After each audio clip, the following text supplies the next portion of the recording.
I think one of the biggest challenges anybody in education faces is a child's tendency to set their own self-limitation. They believe they're good at some things and not very good at others. And if we're not careful in education, we can reinforce those messages without necessarily intending it. And I think the ICANN workshop will help us to avoid those kind of pitfalls. I think some of the children began to realise that they were actually rather good at things that they perhaps hadn't thought they were previously.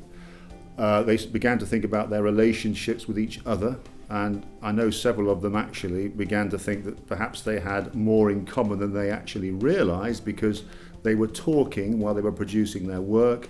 They suddenly realised the power of collaboration and cooperation. Tremendous interpersonal development during the workshop, and it certainly, I think, helped to make the group more cohesive. The whole workshop was interesting to see because you saw what I guess you would identify as a journey. They came in quite excited but unsure. They then became quite tense as they kind of realised their limitations and some of those things that create anxiety, even just at a superficial level.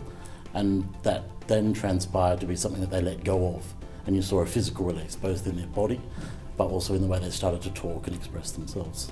So by the time the end of the journey came, they were ready to share what they had learned. I think the level of care they've shown each other has increased over the weeks since we've done the workshop. They've been able to express themselves in classes. It's come out through their English, their academics.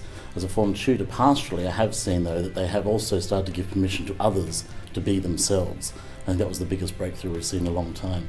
People who perhaps have bottled themselves up, didn't think they had any issues or anything to share, and equally didn't think they had anything to contribute, are suddenly now part of a group, and they feel like no matter what their situation is personally, they now have something to contribute that is equally valued.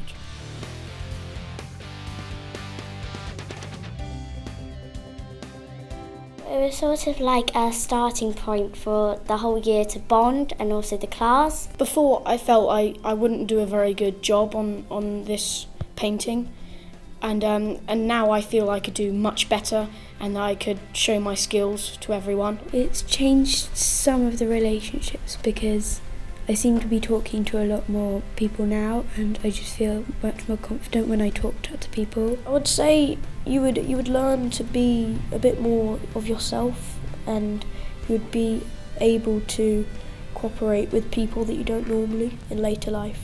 I suddenly began to think about how we could use this within our school, perhaps helping children who had social issues, learning issues, children perhaps who found it more difficult to speak about and articulate the kind of problems that they were facing. The one child that you work with individually to begin with has made huge strides as a result of the work done with him.